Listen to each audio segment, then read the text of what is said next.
இப்போ வரைக்குமே வந்து this film is actually traveling with me for so many years in my filmmaking career and all that. So அப்பப்போ வந்து there will be like a Shawshank Redemption time for me, like அப்படியா?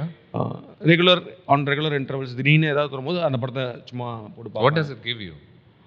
இல்லை, அந்த film has a more personal connection and I think it's more like the film is more like a therapy மாதிரி.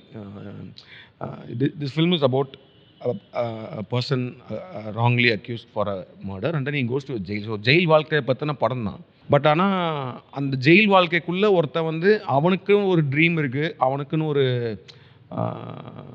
அந்த dream அவன் எப்படினாலும் attend பண்ணுவான்ற hope இருக்குது.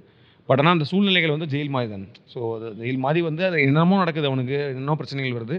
But ஆனால் அவன் அந்த கேரக்டர் பார்த்தீங்கன்னா he will be very clear in what is going to achieve. But அது வந்து அதே மாதிரி இம்மீடியட் அச்சீவ்மெண்ட்டை நோக்கி அவன் போக மாட்டான். பிகாஸ் அந்த படமே பார்த்தீங்கன்னா இட் இஸ் லைக் ஒரு ஸ்பேன் ஆஃப் 20 இயர்ஸ்க்கு அப்புறம் தான் he is attaining is freedom or whatever is dream or is hope is coming alive only of 20 years. But ஆனால் அந்த 20 இயர்ஸும் he won't be gripping or he won't be இப்படி ஆயிட்டோமேன்ற ஸ்பேஸில் இல்லாமல் ஒரு மைண்ட் ஸ்பேஸில் ஒரு ஒரு ஒரு பயங்கரமான ஒரு என்லைட்டன்ட் ஒரு ஸ்பிரிச்சுவல் பர்சன் மாதிரி ஹீல் பி லைக் லிவிங் த லைஃப்பில்.